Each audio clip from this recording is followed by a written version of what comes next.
La Corte Suprema acaba de asustarse de su propia decisión. Durante meses, el tribunal fue empujando los límites del poder presidencial demasiado lejos. Y en esta audiencia, eso quedó al descubierto. No por una protesta, no por un voto dividido, sino por una pregunta incómoda que nadie quería hacer en voz alta. Porque lo que estaba en juego no era solo Donald Trump. Era algo que afecta directamente tu dinero, tus ahorros y la estabilidad económica que das por sentada. Fact.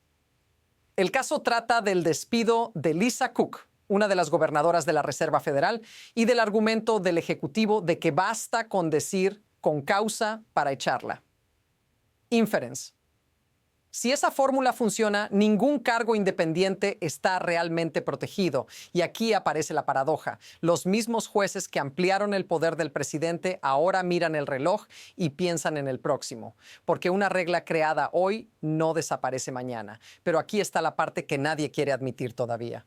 Esta vez el peligro no es teórico, es inmediato y la Corte lo sabe. Lo que ocurre después puede cambiar mucho más de lo que parece. Esto no apareció de la nada. La audiencia giraba en apariencia alrededor de un tecnicismo legal.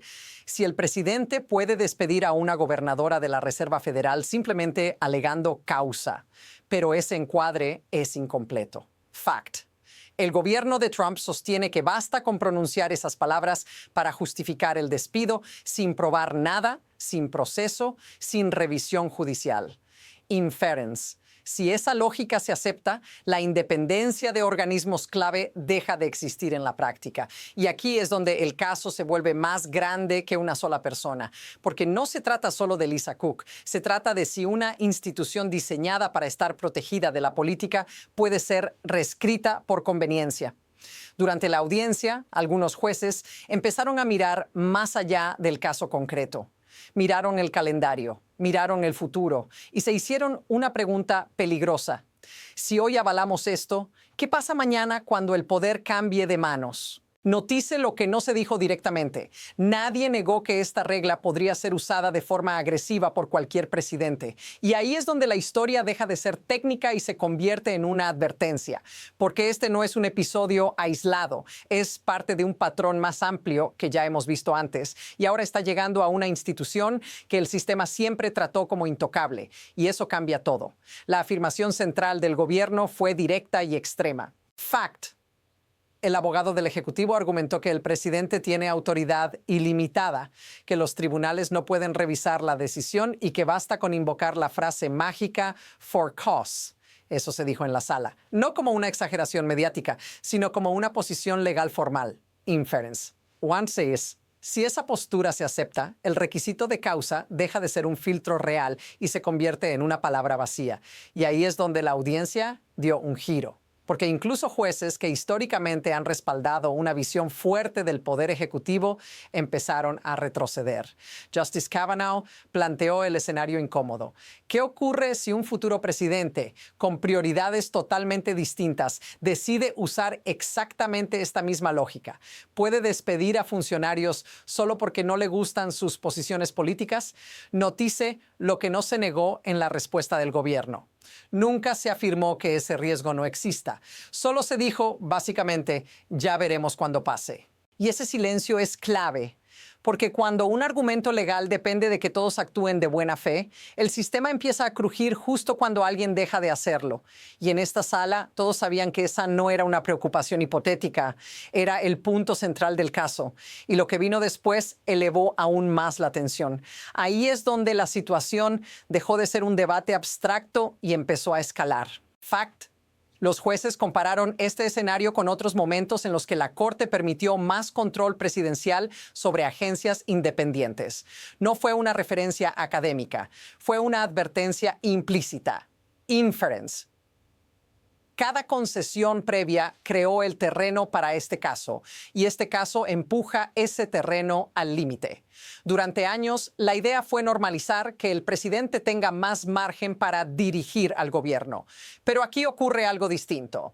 La Reserva Federal no es una agencia cualquiera. Su credibilidad depende de que el mercado crea que no responde a impulsos políticos. Y sin embargo, en esta audiencia se estaba discutiendo si esa protección puede desaparecer con una simple acusación no probada.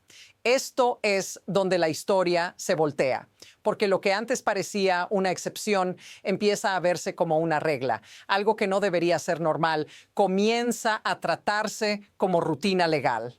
Y cuando eso pasa, el daño no es inmediato, es acumulativo, se filtra lentamente en decisiones futuras, en expectativas, en comportamientos. Los jueces lo sabían. Por eso el tono cambió. Por eso ya no defendían el poder, sino sus consecuencias. Y aquí viene la pregunta que empezó a incomodar a todos en la sala. Si aceptamos esto para la Fed, ¿qué queda realmente fuera del alcance del Ejecutivo? La respuesta a eso todavía no estaba clara, pero el riesgo ya era imposible de ignorar. Aquí es donde aparece la evidencia que cambia la forma de ver todo el caso. Fact. El supuesto motivo con causa para despedir a Lisa Cook fue una acusación sobre una discrepancia en una solicitud hipotecaria anterior a su llegada a la Reserva Federal. No hubo proceso penal, no hubo condena, no hubo investigación concluida, solo una acusación pública. Y aún así, se presentó ante la Corte como si fuera una amenaza grave para los mercados. Inference. Piense, el estándar de con causa se usó como cobertura, no como protección. En la audiencia nadie parecía realmente convencido de ese argumento. Se notaba en el tono, se notaba en las preguntas, se notaba en lo que no se dijo. Notice lo que cambia aquí. Si una acusación débil puede justificar un despido en la Fed, entonces el criterio ya no es legal, es político. Y eso rompe una línea que durante décadas se consideró sagrada. Aquí está la contradicción que lo vuelve todo más inquietante. El gobierno defendía una norma que, aplicada de forma honesta, casi nadie cuestiona, pero pedía permiso para usarla sin demostrar honestidad alguna. Esta es la parte que reconfigura el caso, porque ya no se trata de si existe el requisito de causa. Se trata de si ese requisito significa algo real cuando el presidente decide ignorarlo. Y cuando esa pregunta quedó en el aire, la audiencia entró en terreno peligroso. A partir de ahí, todo empezó a moverse demasiado rápido. Fact. El caso llegó a la Corte a través del llamado Shadow Docket, un procedimiento acelerado que evita un desarrollo completo de los hechos. No hubo tiempo para un expediente detallado. No hubo audiencias previas extensas. Todo se comprimió. Inference. Cuando decisiones estructurales se toman bajo presión y velocidad, el margen de error se multiplica. Y eso fue exactamente lo que los jueces comenzaron a notar. Una jueza preguntó por qué se estaba apurando tanto algo que claramente no estaba maduro. Otra señaló que la afectada apenas había tenido oportunidad de responder. Al mismo tiempo, el gobierno insistía en que cualquier demora causaría un daño irreparable. Notice el patrón. Urgencia arriba, vacío abajo. Cuanto más poder se reclamaba, menos detalles se ofrecía. Y esa combinación es peligrosa, porque la Corte se encontró atrapada entre dos riesgos opuestos: frenar al Ejecutivo y parecer que limita su autoridad, o dejar pasar una regla que luego no podrá deshacer. Aquí es donde la presión se acumula, no por una sola decisión, sino por varias que empiezan a encajar entre sí, cada una pequeña, cada una justificada, hasta que juntas crean algo que nadie planeó abiertamente. Y entonces surge la pregunta inevitable, la que nadie pudo responder con seguridad. ¿Qué pasa si esto continúa? Y es aquí donde deja de ser una pelea entre abogados y jueces y pasa a tocarte a ti. Porque la Reserva Federal no es una abstracción. Fact. Sus decisiones influyen en tasas de interés, inflación, créditos hipotecarios y fondos de jubilación. Cuando alguien habla de independencia o está hablando de estabilidad cotidiana, inference. Si esa independencia se percibe como frágil, la confianza empieza a erosionarse incluso antes de que cambien las políticas. No necesitas que el mercado colapse para sentirlo. Basta con que la gente crea que puede colapsar. En esta audiencia, los jueces entendieron algo incómodo. No estaban decidiendo solo sobre una persona, sino sobre si el público puede seguir creyendo que ciertas líneas no se cruzan. Y eso te incluye. Cada vez que miras tu 401k, cada vez que firmas un préstamo, cada vez que escuchas que los mercados reaccionaron, estás operando bajo esa suposición. Notice lo sutil del daño. No llega con una explosión, llega con una duda. Y las dudas, en economía, se propagan rápido. Por eso este caso importa, aunque no sigas la política judicial, porque cuando el poder se vuelve impredecible, el costo no es ideológico, es práctico. Y si esto te suena familiar, dilo en los comentarios, porque esa sensación compartida es parte de la historia que se está formando ahora mismo. Para entender por qué esto pudo siquiera llegar tan lejos, hay que mirar el sistema, no el escándalo. Fact. La doctrina legal que guía muchos de estos casos parte de una suposición básica: que el presidente actúa de buena fe. No es un detalle menor, es la base sobre la que se construyen los límites. Inference. Cuando esa suposición falla, el sistema no tiene un freno automático. En la audiencia, aunque nadie lo dijo explícitamente, ese choque estaba presente. Los jueces sabían lo que el argumento exigía en teoría y lo que ocurría en la práctica. Y ahí está el mecanismo real que lo permite: incentivos. Un ejecutivo que gana poder empujando los márgenes, un tribunal que evita confrontaciones directas y prefiere resolver después, y una herramienta, el shadow docket, que permite que decisiones enormes entren por la puerta lateral. Notice lo inquietante: no hace falta una conspiración, basta con que cada actor siga su incentivo inmediato. El resultado es un sistema que se desliza paso a paso hacia algo más concentrado, más opaco, más difícil de revertir. Esto es lo que hace que esta historia sea más profunda que una sola administración, porque una vez que la lógica se instala, no distingue partidos. Se activa cada vez que alguien ve una oportunidad. Y eso nos lleva a la pregunta más incómoda de todas. Cuando el poder ya está ahí, ¿quién realmente va a decir que no? Ahora mismo el sistema está parado en una bifurcación. Fact: la Corte todavía no ha emitido una decisión final sobre el fondo del caso. Lo que existe es una señal, una inquietud visible en las preguntas, en los silencios, en la forma en que algunos jueces empezaron a retroceder. Inference.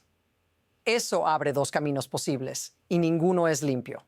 En el primero, la Corte decide reforzar el requisito de con causa, exigiendo algo más que palabras. Eso pondría un freno inmediato, pero también implicaría admitir que las expansiones previas del Poder Ejecutivo llegaron demasiado lejos. En el segundo camino, el tribunal evita un pronunciamiento fuerte, deja la regla ambigua y gana tiempo. Pero esa ambigüedad tiene un costo, porque lo que no se prohíbe claramente, se prueba. Notice cómo se mueve el tablero. El Ejecutivo ya sabe hasta dónde puede empujar. Los mercados observan. Los futuros presidentes toman nota. Nada queda aislado. Cada señal se convierte en precedente psicológico, incluso antes de ser legal. Y aquí está la sensación que empieza a instalarse. No estamos esperando una decisión. Estamos viendo cómo se prepara la siguiente jugada. Porque pase lo que pase, alguien va a intentar usar este espacio abierto. La única incógnita es quién y cuán lejos llegará. Al final, este caso no trata solo de Trump, ni siquiera de la Reserva Federal. Trata de una idea mucho más simple y más peligrosa. Fact: la Corte está decidiendo si una palabra, con causa, sigue siendo una protección real o solo una formalidad vacía. Inference.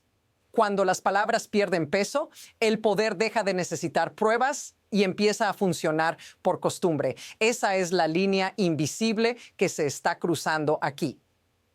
Lo que vimos en esta audiencia fue a un tribunal enfrentándose a su propio reflejo, a decisiones pasadas, a incentivos que parecían manejables hasta que dejaron de serlo. Y esta es la frase que reencuadra todo.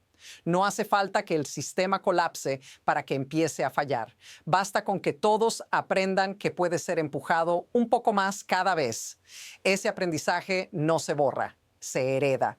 Por eso, esta historia no termina con este fallo. Continúa en el próximo caso, en el próximo presidente, en la próxima emergencia. Y cuando llegue ese momento, muchos recordarán esta audiencia como el aviso que ya estaba ahí. Si quieres seguir entendiendo cómo se mueven estas piezas antes de que aparezcan en los titulares, sigue el canal, porque lo que viene después casi nunca se anuncia con tiempo.